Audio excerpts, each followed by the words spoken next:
lâu chuan kan kal ngam lo nang lo chu kan ring don lo min chan dam chu min ngai dam ma min kai du kan lo nei le kan ring mo oi chu kan fa ka che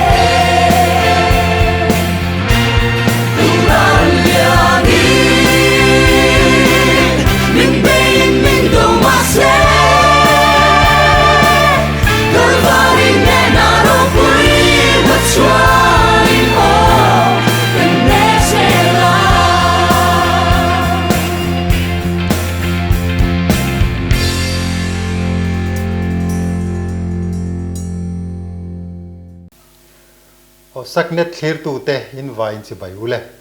tu na kan hlangai thak kha kan territory India Eastern Territory centenary lomna turata na pu Henry Lalmawizuala lapho ania hei voini hian kan van nei khop maya kan sắc nét studio lo lengin a lapho chan te kan anin zo don ania ama saberin hanin zo ngal ta zung zung mai la kha hla kha engtiang ngei phua akal phung hla kal phung te tin an sak chua dan te kha iduang takin ilo hisab angin an sa chua kem clear tu te chibai ule nia nikuma khanin centenary kan lomdon khanin kan territorial youth secretary khanin la phu tura than kan ni thu kha in shrila chutia la phu tura than kan ni ta kan ni ti kan in hria ta ka chuan kei po in thanem ngai takin thei patop chu in kan centenary ta na hla chu kan siam ve ta a atira chon official taka pomle puana niang ti ngai na po ka thiam lowa publicity and information hawina an malak na ni khan ka hredo mea amaro chu an huwa khanin kan formalize chhota viawa tongka phei chuanin engai ni kan thupui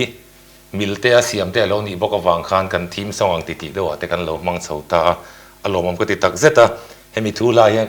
kan ho tu te le kan hruai tu te na ngo phurna min pe ka wang le min rin ngama wangin lom thu ka soi du nge bokani tin chinania zona ang khanin kalvari ne na ro pui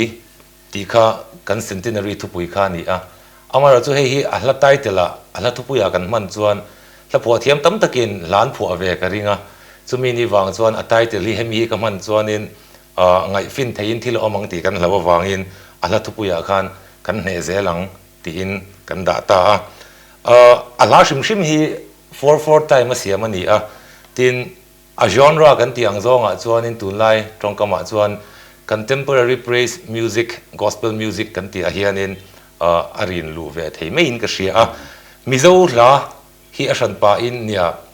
a genre ang zong hian kan kalpui tam ru tuk lo wang hian gospel lo ti zong do taka kalpui ni wang hian amaro chu a music a hian contemporary style kan kal lo wang in contemporary gospel praise da ila trying ka hria a tin alternative rock kan bass to leka wangin a groove hi rhythm guitar in aron siam nge a la kan chik chuan kan hrethiam thei tura ka ngaya a musical arrangement a shim hianin kema hianin a bass a root arrangement ni chu ka da do veka amaro chu kan musician te an that em awang hianin an mani zalen na tam tak kan pe a chu an zalen na ang tak chuan an ni poina ke na ka zia sak ngai lovin thatak takin an non ti mei a sungte chu kan recording na po kan mangtang kai chun zom viau zel ani tin ka du thu sam em ti thu a chuan ka du thu sam khop mei ti kan soi du a kan zai thiam kan artist te an zai thiam ma tin musician teng te po an tha ma ka be sei aya tha in ala hi chuak nin ka ria ka lom tak zet ne alar po lar viam centenary kum na hi chon kan ngai thajing mol khop mai ani le la tam tak i phua to nge anga engzat te ngei lo phua to te reng ti le khang e la phua zia te khan han du bi deu te nei nia la hi ka phua ve nual to amai ro chu mi te na min ngai dan ang hi chon la ka la phua tam lo wa la phua tu te an kom na ka en ve to a hian karin a hin an lo phua tam to thina kan ngai sa nom ka ti khop me a ke chu trul na wanga la phua kha kan ni do tang puya bik takin pathian la chuanin sang ni le pakhata zaipol than big zaipol besi khwar an tia ka tel khanin kan conductor khanin mani rom chuak la sak kha adu thina chumi ni wang chuan zaipol ten la in to del kan tuma khata khan mamo na sakhop me a la le lin tur te lo om mei lo atin le lin to teng te po sak to te lo ni a chumi ni wang chuan mani in to del kan tum na lama khan la chu kan siam ve thin chu ni ta a la hi ka hriat theisin a vain la som thum bor vel chau hi kala siamin ka hria a tin atlang puin la hi mal zai ta nyang ka siam tam lu tuk lowa zai polina an sak tur ta na ka siam hi ni tlang puya mal zai ta na ka siam hi chu mil hriat ve deuh chu pakhat dak chu lukina an sak khani a isu ka ma hruai ro ti khani a hei hi kala siam to chon kei poina ka du ber pol ani a kei ma testimony ngei ani awangin tin zai pol te na kan saka kala du deuh ber chu besi na kan sak ka du ber che ti la khani a chu kala siam to chon ka du ber te chu an ni main ka hria a tu na i soi ma sak zok zai pol la lo zok kha kanan ngai tha nga isu ka ma hruai ro ti kha lo ngai tha ngo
มอยคบไม่ขาลาคันเอเกปออีลับพัวอากระเรียดส่วนนี้ก็ดูเบอร์ปอลนินกระเรียดเท่าไหม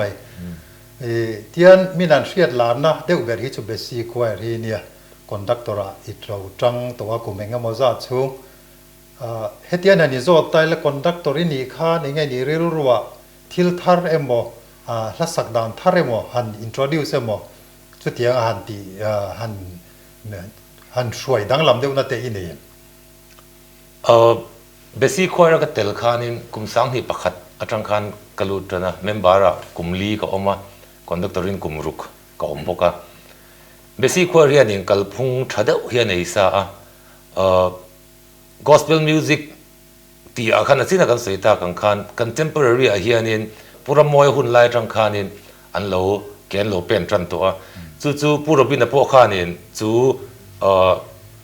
กัลพุงอ่ะเท่าจู่หุ่นไล่คานินอารมณ์กัลเท่าปุยเลย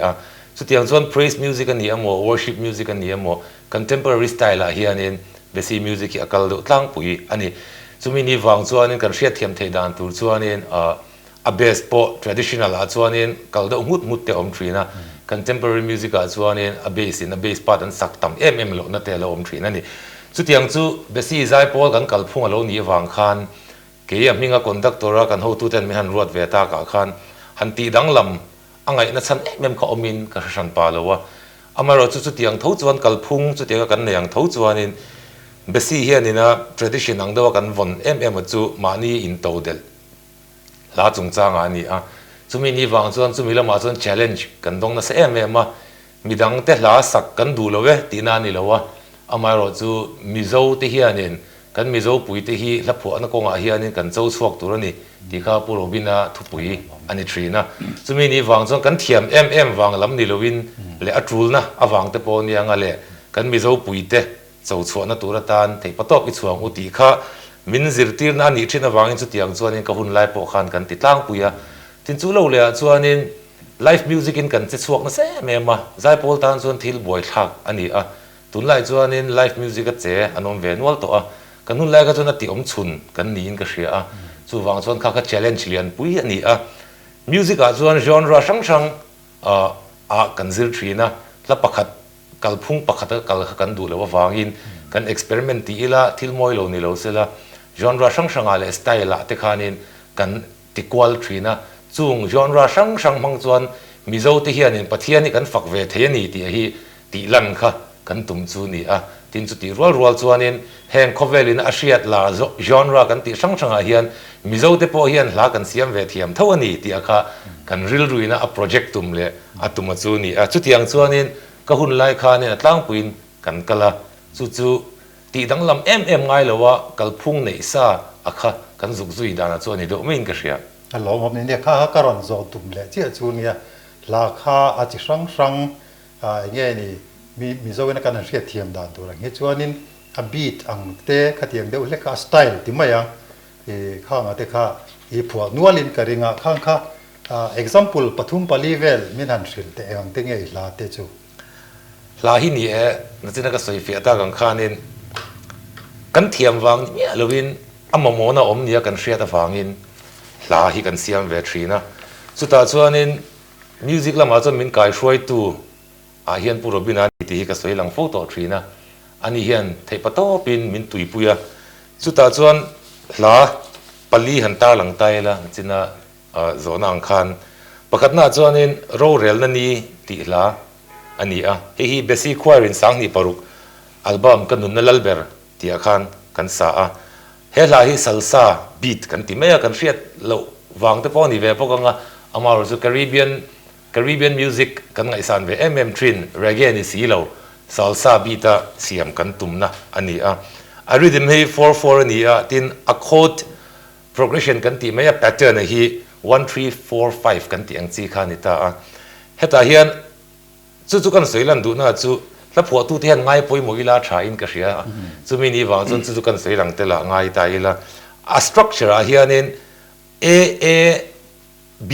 kan ti ani a chu song structure kan te a b kan ti ang chi a chuan in he la a b khi chuan in pre chorus kan da te la wangin a pre chorus chuan b kan ti a kharon om thei ta ni b ni lowin chu kan soilan na chan chu ro rel na ni ti kan ngai thak chuan a music po hi ke ma ni ina kan siam vek ani a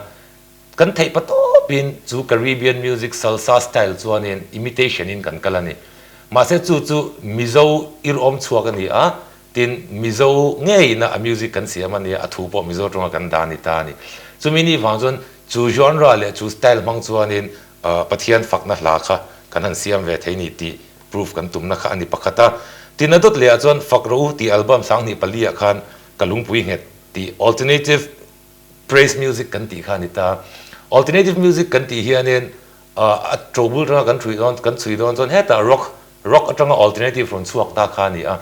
amaro chu gospel a hianin enga tinge alternative kan ti ve kan ti chuan chu gospel atanga alternative siam tumna lampang ni loin chu rock music a alternative low om system ale style chu a follow ve mai ani ti kha kan sei du a heta hian chumi ni wang chuanin a rhythm a po hi 4/4 pattern as thawalani a tin 4/4 thawalani a beat a rhythm kan te hi a progression hi 3/4/5/1 anti vele thunga chu kalungpui nge tv ka hian ni a kan hriat kan ngai thanga a kalphunga hian a hlapum pui a hian a chord pattern hi adang lam mang lo ani chuwang chon khatikan circular khana kalreng ani ti kha kan sin che theyanga tin a structure hi na china kan soyang tho khan a b pattern tho verse chorus tin tiang chi khan akal dan achang athunon kan tiang chi khan akalani tin apathumna chon kamangai chi isu ti hla ni karon soilang le du a hei sang ni soma khan besin an albama kan da a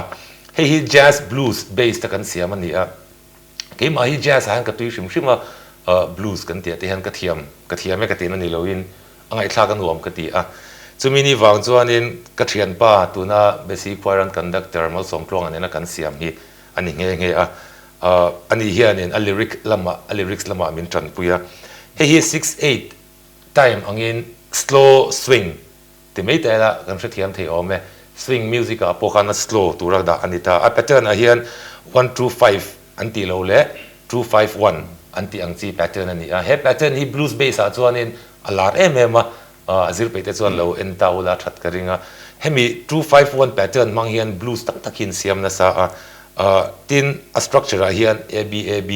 kan ti angchi ani a mizotina kan hriat la tam tak achang athunon ti anga in do takhat ani ni tin to bera palina chuan min ngai da mang che ti hla ani hi zaipol ina an sak ani lowa hela hi vobi kina an album masabera an thun khani a hela hi mimal takin ka ngai na emema a la hi nal ka te walls bi ta kan siam ani a walls hi anwam ka ti a enge ni mizo te po hian kan thiam viawin ka hria a amaro chu ani na taka hi kan la phok chuak meu thin lawa a pattern a hian 1/3/4/5 tho a follow a tin heta kan soita kan khanin verse achang oma thunon kami ab kan tiang tho khan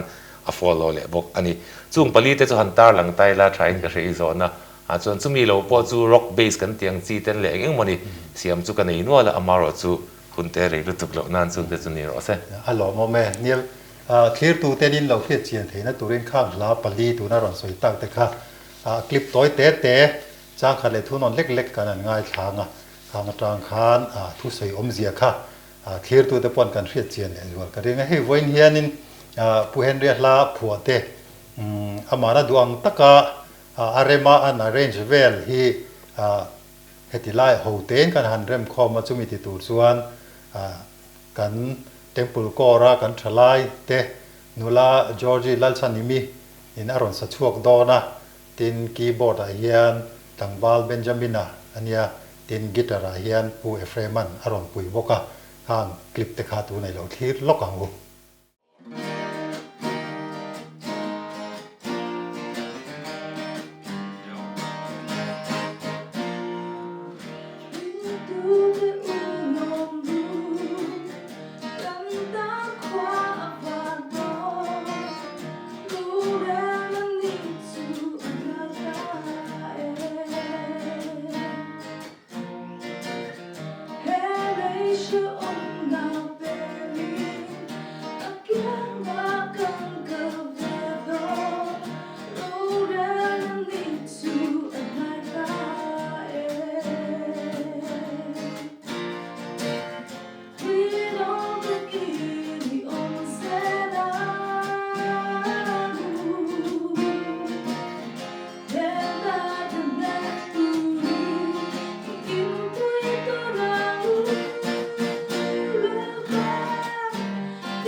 อังไงท่ากันรวมเขาเป็นกระเทียข้างเขาลาที่เขาให้อะคูสติกกินกันอันที่เวกตาอันนี้นั่นข้าหลังเจียงเวกตินเราตุยเดาตันที่ไปชวนอินจริงจังหันเมซองอินฟิงเกอริงเตอินคอนเงินมันที่พอข้าอันหลังเวกินกระริงเนี่ยแจ๊สและบลูส์ที่ใครร้อนซอยกระเริลรัวเราหลังจูเฮงเตมิโซเฮียนกันหันที่เวจันเดวมาเราจูอัลละตำเราเล่นกระเทียข้าลับปะขัดเพย์ก็ชวนนินเองนี่major 7ที่พอข้านินลาใครนันลายกระเทียข้างที่ข้ามิโซลาเตนพอหันเมรินที่เจละข้าอัฐเล่นกระเทียอัลเราผมครบไหมชวนเบสิเราว่าพอเห็นรองบอลไล่ในอินวาลินกระเรียงให้สิไปบอลตุนไล่ตรงกำตะกินสิไปบอลหัวเตะตัวจอมาเสียเหลี่ยนี่พวกอ่ะเองนี่สิไปบอลละมาเตะเรารองบอลละเตะตินสิไปบอลปอนพอเบสิเราว่าเองรองบอลในเราในต่อมินันเช็ดตีเลยละเนี่ยประเทศเขาไอ้นักซาระรองบอลนั่นเป็นช่างๆประเทศเนี่ยกงมินโซตีเวตัวจุงอาปอลอมถูกก็สวยหมดละตัวน่ะเฮียนี่กันเทมเพิลกอร์ไวพีกอร์เฮียนี่คอมพานีกัดกันนี่เมกะทินเอสเอวายเฮียนเทมเพิลกอร์ฮันแอสซิสแตนต์ลีดเดอร์ก็ลงนี่เวตัวทินอันนี้นะเอ็นที่กันที่อังคอมมิตี้เมมเบอร์ที่อังซีเต้กรุ๊ปลีดเดอร์ที่อังซีเต้และช่างๆที่จุกเราเจลเวนัวตัวเทมเพิลเอสเอวายเฮียนสวยเฟกเราไม่ละทินเอ็กซิคิวทีฟคาวน์ซิลอาเตียงแต่พอเฮียนี่กันเตลเวรังตัวทรีนะทินซีเนียร์กอร์เฮียนี่เทมเพิลกอร์เฮียนกอร์คาวน์ซิลเมมเบอร์ที่กุมทุมกันนี่เวตัวทินก็เชียร์ส่วนเราจนเทมเพิลกอร์นะมิวสิกคาวน์ซิลอาเซียมเฮียนี่เชอร์แมนมาสับเบอร์นี่อินกันเชื่อบอกว่าterritorial level อ่ะจน territorial music board อ่ะเฮียนี่คนหนึ่งมันเจนจู่ให้ member นี่อินก็อมเวตัวทรีนะทินตัวน่ะเฮียน officer student welfare อันเดียจุมีอ่ะจน member กันนี่เวบอกว่าจู่ๆกันก็ฉันห่วงช่วงอ่ะส่วนนี้ก็รองบอลนะก็เตลเวนะส่วนนี้ดอกเมียก็ฉันป้อนอ่ะส่วน Bible Society ก็อินมันต่ำนับเป็นนี่อ่ะตัวน่ะเฮียน Bible Society Youth Committee อ่ะเฮียนี่ Vice Chairman น่ะก็จะเมกบอกอันนี้เราเนี่ยมิวสิกที่ตุยจิลวิวหินการอันเสด็จอุดมตามาเราจูเองที่กระจังเงี้ยอีตุยจันเองที่ซิรุเงี้ยเนี่ยเองนี่ซิร์เคนเตนี่เอ็มที่จอกเดียนี่จอกเดียงเนี่ยมิวสิกที่มานี่ตุยกันตุยเวะตุยหันตีกันตุยวิวงานอินสัวจูก็อินทรงเดียวเลยก็อามาเราจูซิรุน่าลำเตะปอยมัวเลทิลดังตั้มตักเตะปาเตะออฟฟิเซอร์เตะโลนี่ไว้เปี่ยมเตะอมนัสซาจุงอวังจวนอินจุงก็หมอปูนี่เราอินจุงอวังจวนมิวสิกที่ตุกอินconcentration นัสซาอินก็รู้สิลุกไงเราวะอามาจุมานี่ตุยจวนหุ่นไรตะกระจังคันกันเตะไล่ใจกันเราตุยปุยเวตัวทรีนะสิไปโพละก็อมฮิกวันนี่นั่นอินก็เสีย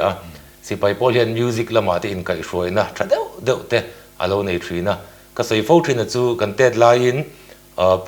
middle school กันไล่ในไทยก็เสียบาซาร์ก็รักส่วนอินตุนไล่ summer camp กันเตียงเดี๋ยวเล็กยันอินอมทรีนะสุดท้ายส่วนอินเกี่ยนี่พอกันกุมินแล้วพะเราจุงอินมินเตลตีร์เวะจุงอาเตียงแต่ส่วนอินdrum set เต็มอินวอกตีระจุงอาจังส่วนกีตาร์เตกันเปิดเทียมเวะพะสุดท้ายส่วน formal training เอ็งมาในช่วงเราคานินกันอมนับโพลินนะจิระฟังอินexposure กันเราในเวะฟังคานินกันเราติดเสาเวะโนทรีนะจิระนั่นละมา BA กันจิรคานิน sorry MA กันจิรคานินpiano ฮิจิรกตุ้มเวลียกัน enroll เวสวะอามาเราจูรินอายิน MA course เตลเราทัฟเดววางิน music ละมากันเล่เทตละวะสุวิธีละวะจนอาชันปาอิน music กันจิรชันปาเลียมละวะ temple korean กันเลโรลายิน music camp อบวชเสียหันกันลุดเวะตุตาจนโซลฟากันจิรเวะจูกันจิรจูกันจิรังซองจนกันจิรจูนี่เดอเมียอาบากิจูนั่นสินะก็สวยตังคานินเมนเทอร์กันในทราผู้รบินะเฮียนี่มินทันปุยนะสัตเอ็มวางินเกี่ยไม่นะก็ตุยไม่เปียละมาอาไม่นะเราตุยเวนะเตอามานะมินซิรตีร์มินก็ช่วยนะว่าเฮียนี่มิวสิกจูอาชันปาซิรเราวินมานี่ให้จบเป็นที่เฮียนตุนจูกันเราเข่งเวจูนี่อันนี้แหละฮันจบดีลชุดเดียวแต่เซลไตละตอนนี้ข้าเงี้ยนี่หลักผัวดันล่างปุ๋ยแหละใจพอเลยมิวสิกด่าเดี๋ยวพอนี่ตา staff notation คำคัดซูคอยทุยวักเลี้ยมเราว่ามาเสตุลายเห็นเองคิมไม่ staff notation กันสวยวัวตา staff notation เทียมนั่นล้ำหันลิมิตเดียวเล็กค่ะเงี้ยนี่ nang ma har satna athleni ni rian music arrangement ate mo laphua kong ate mo nia soi thiam har khop me helai te hi enge ni a sensitive viewing ka ria ke ma ni huang chunga phei chuanin chu wang chuanin khalai kha engtin nge hei hi atangkai zo ka hi tangkai lo zo ka ni ti bur chu harin ka ria kina ka mu da na chon man ruwa ani a music ziana tan le zirna tan man ruwa ani a staff rotation hi atha ka ti a kan thiam the ni phot chuanin khovel ina enge ni min pom ve theina tura tan pon atangkai em ani tin khovel music kan zuk hriat ve theina tura tan po hian atangkai em ani ti chu kan soidu ani tin chu ti role ro chuan staff rotation kan lo thiam lo ani pon chu staff rotation kan thiam lo na chuan min limit lo se atha in ka hria min bar lo se atha in ka hria tonic khi tha ti ve deuh na ka nei chu vocal ta ni chuan ke chuan tha ka ti khop me a hemi mishing zai zialan na tan hi chuan music zianan chuan a du thu sam lo tuka chu musician tam tak chuan an hrianga zia theilo tlup ani amaro chu mishing zai big ziana tan ero hi chuanin tonic solfa hi tha kalati ve fana tin nia ke ni po na chira ka soita kan khanin formal training kan nei lo wangin tonic a zirtir masak kan ni a chu wang chuanin kan kora to toro te kan han zirve lop khanin boina chu kan to kani staff notation a chuan amaro chu kan lo thang lian chho zela khovel music te hriat ve kan du chuan staff notation chu hriat lo ngai si ani chu wang chuan voinia po hian thiam tia in chal ngam bur si lo hian thiam lo chu kan ni bik lo a amaro chu atru lang ang te hi chu ka nge ni ke in en ve the ni ti ro hi chu nge ni mani bolo nan tok vel hianin kan thiam ve a tin music zianan hian nia soita kan khan thil chu pum pel dan kong hi lo om ve zela thian fel tak sipai bol hong chu kan nei wangin tonika ka zia hi ka thian te min le sak min transcribe sak ro hi ka ti me kan thian te hianin ti hian tlom ngai hianin min lo le sak maya staff rotation hian ke ma hian ti don tai la chuan ka ti review anga la pakhat poi ka chai review ka ringa amaro chu ka ti theilo ti bure ro chu ka ngam chi alowa ma se thian te zara hianin music zia na konga chuanin chu kan thian te abik takin hey ela Emmanuel ms fana hian min puina sa hemi zia na konga hi chuanin ani tak so ani le se pai pol huang chung bi kan han lu le tai la enge tun la hianin kan cheve na sang ring bi wa territorial band te songster te si pai pol music rim mizoram ate international level ate enge mu dan nia enge tun lai khovel a hianin ala thatok zia viawin riem enge ni improvement ngai te hoila enge mu da soi thiam har khop me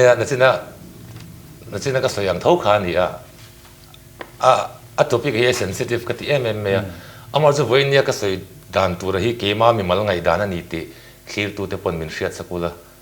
ka du a Salvation Army music kan ti hianin a eng chunge Salvation Army music ti hi kan ngai to anga in ka hria zirna lama ke ma ni na kan lo zirtir na lama tele ma ni na kan zirve na ko nga po hianin identity hi ngai poi mo ni a khovela chuan tu na hian kan identity bo thak khop hianin thil hi kan tiang ti hi lo me ni chu wang chuan voinia po hian sipai pol hi international army kan ni ti chu achiang renga soingai lo ni amar chu kan international dana hi music sunday khan tui kol kora po ka so nge nge kan international dana hi one way nge two way ti hi kan ngai tu angai in ka hriani chu wang chuan ke ni na sap kan ngai san ma sa phoina enga tan ma min ngai le reu si lo chuan chu internationalism chu enge kan tan chuan atang kai na niang ti kha kan ngai to ve thain ka hria chu wang chuan music huang chu nga po hian India Eastern Territory hianin sub music in kumza kan kal to ni chu wang chuanin sub music ka ti khanin rongbol na huang chung bi ka han soita ila entinan biakin in khoma teng te chuanin ke mani si pai pol music thatak tak leng khom la kan ti te chu kan nei ve tro ni amar chu leng khom lo zong deuh tho hi chu sap la atanga kan lak lu ani tlang pui ta chu a thalawe ka ti na ni mi lowa a thalu tu ka ni amar chu rongbol na hian mizo ti han ma kan son na tura tan hian amo mizo si pai pol ti han ma kan son na tura tan hian mizo Salvation Army music ti huang chu han kan rin lut ve them ti kha voini han zo na anga ka zo du chu nia ke chuanin mizo ina kan siam hi Salvation Army music ani ti ka soi do ani chu wang chuan Salvation Army kan ni a ke mai na music ka siam chu ani phot chuan enga tinge Salvation Army music ani lo te lu lang enga tinge London atanga anon confirm khera hi Salvation Army music ani bi kang ti akha voini han ka ngai dan lian takani a tin music kan ti shim shimi culturally in define trinani a amar chu voini a chuanin globalization awangin music chu khovel chu village te ro te ani to kan ti ta ni chumi ni wang zon voini a chuanin Mizoram kan music siam hi khulama po an lo ngai thave theya an lo lave the reng to ani ol sam takin chu wang zon enga tinge han ti kher taila enga tinge mizo ina kan siam mizo Salvation Army na kan siam hi sa pachal te khon an saklo bi kang ti hi ke chuanin challenge an hi la tha in ka ria chumi tu chuanin kan music a po hi kan ti thata kan ti changka nga kan uluk le zo hi anga in ka ria chu ka veilian me mani ti kan soi du a international level chu kan soi ve pha kan ni lowa kan ve lowa engtin nge man son lo bem ti po ke ni chuan kan zu mu pha kan ni lowa amar chu ke na ka mu dan ho te a chuanin ma na kan ngai thak thin kha ni kum ma sa international congress kan kal khanin khatiang tho khala ni in ka ria London na kan music zuk ngai thak kha amar chu Mizoram a ve thunga ro chuan kum sang ka zakwa somruk borvela zaipol zai le voin nia zaipol zai chu in thlau takani chu wang chon Mizo Salvation Army chu ma kan son na sa hian ka ria kan enge ni music a ngat phei chuan ma kan son hi azuang dor hei ai na sale azwal zok po hian ma kan son the in ka ria ni ke chuan alo mong khop mai ne Mizo te ladu rimoi du mi kan nia ke mani rim poi ma te poi kan son viewin ka ria chon Mizo hla rim hi enge ni tun lai hla nang ma phu kher lo po mi dam khla phu poi lo ngai thla phone ka ringa i a gospel ate secular la te po enge Mizo hla rim mi tun lai kanan phu dan kal mangte han comment du ine comment du kan nation pa lo wa Mizo ti la phu thiam do antama amai ro chu kan history han en chuanin hemi Mizo la phu history han chui hi chuanin ke na ka mu dana chuan tun lai mi te hianin man lai mi te kan thluk lo dewem o ti na kan ne a context a tele engani a construction a te chuan thu dang lo ni sela amaro chu a language kan man dana shim po hian a tong kan man dana shim po hian tun ma mi te na la an lo phua hianin vo in ni thleng hianin ala daya amaro chu tun lai nai vaya hla chuak mual liam ta hi atam le loi si ani chumi ni wang chuanin ami shinga te zir lo nge a hla quality that lo wang ti hi soi thiam har ve win ka ria amaro chu ti chung chuanin la phua thiam tam takan oma hla te po moi tak te po om thrina ka ngai poi mo chu hla phua ko nga chuanin hemi hla phua hi tong pong phua ve ring o thi oma amaro chu enge ni composition shim hi zirve the ni a chu wang son ke po ka thiam ka ti mi lo ka phak to ka internet a te le khabua te hemi composition theory kan tiang chi te le composition bu kan tiang chi te hi ka en ve thrina chu musical piece shim hian in kalphung alo nei ni ti teng te po hi hriat ve tha in ka hria chu ti ni lo a nge ni do tangin la kan zuan ti dor teng ti kha om ve the ni chu ke ma ni na moi kan ti kha asa tu ra kan va mit thla thiam lo phei chuanin sak ha thak deuh te lo ni ve thei thrina chu wang chuanin kan hla phu kha eng anga na phu ange kan ni a tu ten nge sadona eng ang context ange kan phu a eng ang language nge mangila thang ti azong hi hla phu a chuan ngai poi mo ngai khop me a tun lai la phu thiam a chuanin lunglei lampang ami pulal zar mo he ka ngai sang khop me la phu thiam ka tia a la hian min khoi na sa a tin tharau ina tinung ka ti boka chu wang chon tun lai la phu thiam ji nga chuan ani hi ka ngai san ta aniเนี่ยมีโซ่ตรงที่เพย์สุอามาทุกในซาเดียวเราเห็นอีวางให้มีปกตินะอาศัยกับเราง่ายสัฟูตัวมีโซ่ตรงอาจวนให้เทียกันตรงป้าง่ายกันทุ่มลำดานังให้ลาบว่าทุกกันนี่เราจวนนี่อดีตตักเทลนี่เราหูเจรักกอเราตัวเรียกกเทเนี่ยเตียตินลาปุยเทเนี่ยลาอย่างเงี้ยเนี่ยตัวป้าอวดมาตัวป้าเตอมเพย์จวนหันสร้างแต่วักตี กันจ้องในนั่นมิลตะแล้วนี่จู่หันตีว่ากันจนหันตีเดียวก็จู่ไอ้มิลจอกะลาไปกัลเดียวจู่จู่กันสิไปพอลับบัวกันมีมาซาเตลาเรื่องกันเอ็นพอเฮียนี่อดีตทับไม่เอ็นกระเกียงนี่อ่างไอสานมินกระเกียตุยพอตุยอมินกระเกียชวนกันดูตอกโดนตัวไหนเดี๋ยวเราวังให้กันยิ่งกบนั่นแต่พอนางมามีวันสันชินิกาลาจอดเราเสียเงี้ยนี่นางมามีวันสันชินีไอโซนนั่นเต้อินปุยฟันเอาแต่สันชินเต้ถอยเต้มีนักเรียนตีเลยเต้กันนู้ฮีดรฟันรัวที่ปัจจุบันอันนี้ตัวน่าเฮียนนาซาเรตฮอสพิทอลเซลตังอัทกะฟ้าฮิปันอีกันเนี่ยไม่เชื่อเลยมีปันเนี่ยอุปสรรคจูกลุ่มสอมมีเนี่ยโนปังสรรคกลุ่มเรียดมีเนี่ยอุปสรรคที่พอลีซิร์เมกันโนปังสรรคที่พอมีซิร์อันปันเฮียนเมริมอนสกูล่ะตั้งโนมันกัลเวเวทินเกย์ไอซอนนั่นละมาส่วนปัจจุบัน University College อาควัน English Department Assistant Professor in ก็เมกบอกอันนี้กันนู่นเลยก็ป้าที่จู Commissioner ลัลเกียมเราเลย Commissioner ลัลลิมปุยเดนนี่อันนี้นี่กลุ่มมาสามิกกัน International Secretary นี่in อัน pension เวตัวทุนนั้นกันเอาเต็นอินปุยอันอมันนี่ฮัลโหลโอเมส่วนอันนี้แหละอัตบนะตักตัวตานเงี้ยนี่ตัวไหนนี่นังไม่น่า music ละมาโปรเจกต์นี่เงี้ยนี่ฮันบวยปุยตัวมินี่โปรเจกต์นี้ที่เจ้าผมคบแม่เนี่ยมิวสิกละมาฮันบิ๊กตะกินเอามาเราจะตัวนักเกษตรกรรมข้านี่ไอ้ส่วนนั่นละมาน่าละมาที่ไม่แต่งนั่นละมาให้กันเราบวยเวดูที่นวางเฮียนดูอังยินมิวสิกที่กัลปุยเลยเทคชินแล้วว่าทิลปัญญารัวละที่หาเอ็มฟังยินที่ส่วนตัวนั้นเฮียนส่วนนั่นละมานี่อินติมาสอนกับตุ้มแม่ก็ฟังยินเงี้ยนี่ทิลหันตีหลักโลไล่กันเนี่ยจู่กับทิลตีจู่กับตีโซส่วนนี่มิวสิกละมาเฮียนเก็บเป็นจากดับนักกันเนี่ยจู่กันมิวสิกเฮมิโซมิวสิกกันที่ฮี define ฮีจากคอมมินกันเสียอาจารย์จู่ตัวนั้นเฮียนินกันเสียดานะเฮียนินมิโซมิวสิกกันที่ฮีเลงคอมฮีนี่ดูไหมอามาเราจู่เลงคอมใจกันที่เฮียนิน technically define อันนี้แล้วว่าอามาเราจู่ทราบว่าที่ส่วนกันเอ็นส่วนนี้เงี้ยนี่ scale ช่างเตะออกมา mode ช่างเตะออกมาจู่มี mode จู่ church mode สนี่เต็นติดตาเฮงฮี church mode ซะส่วนออกมานี่เต็นติดตาทิน scale อ่ะพวกจุง scale จู่ออกมาอันติดตาอามาเราจู่จุง scale นั้นสวยนะส่วนอันที่นั้นIrish folk scale ที่เต็นเราในตานี่ Irish เขาอินะอันมานี่น้ำเสมิละอันละทุกเนี่ยค่ะ Irish scale อันนี้นั่นไล่เขาอมตา